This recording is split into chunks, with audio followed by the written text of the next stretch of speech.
Ողջույն, ես Մկրտիչ Իսրայելյանն եմ։ Հայաստանի ներքաղաքական դաշտում այսօր ամենաուժեղ քննադատությունն է հնչեցնում են այն քաղաքական ուժերն ու գործիչները, որոնց կառավարման տարիներին եղել են տասնյակ, եթե ոչ հարյուրավոր քաղաքական բանտարկյալներ,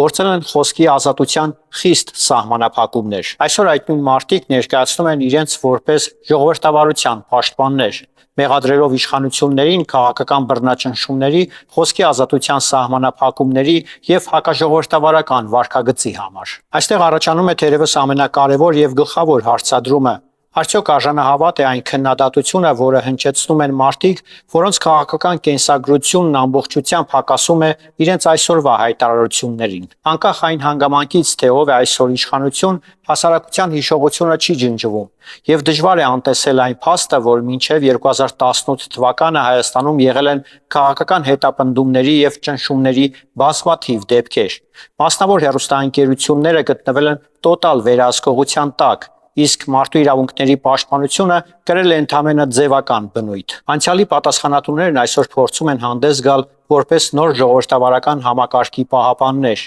Երբ քաղաքական խոսքը կտրվում է անցյալից, հանրությունը դառնում է մանիպուլյացիաների զոհ։ Այսօրվա քննադատությունը ոչ թե հաճախ արժեքային դիրքորոշման արդյունք է, այլ վերադարձի քաղաքական մարտավարություն։ Ժողովրդավարությունը չի կառուցվում կարճ հիշողության վրա։ Ժողովրդավարությունը ոչ միայն գործող իշխանության քննադատությունն է, այլև պատասխանատվություն անցյալի համար։ Եթե որևէ ուժ կամ քաղաքական գործիչ այսօր փորձում է խոսել ազատությունների պաշտպանության դիրքերից, ապա նա նախ և առաջ պետք է փորձի պատասխան տալ իր կառավարման ժամանակ տեղի ունեցած խախտումների համար։ Հակառակ դեպքում ստեղծվում է բավական վտանգավոր իրավիճակ,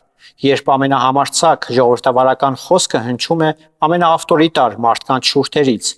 թուլացնելով թե խոսքի ազատության իրական արժեքը և թե հասարակության վստահությունը քաղաքական գործընթացների նկատմամբ։ Ես Մկրտիչ Իսրայելյանն եմ, կհանդիպենք։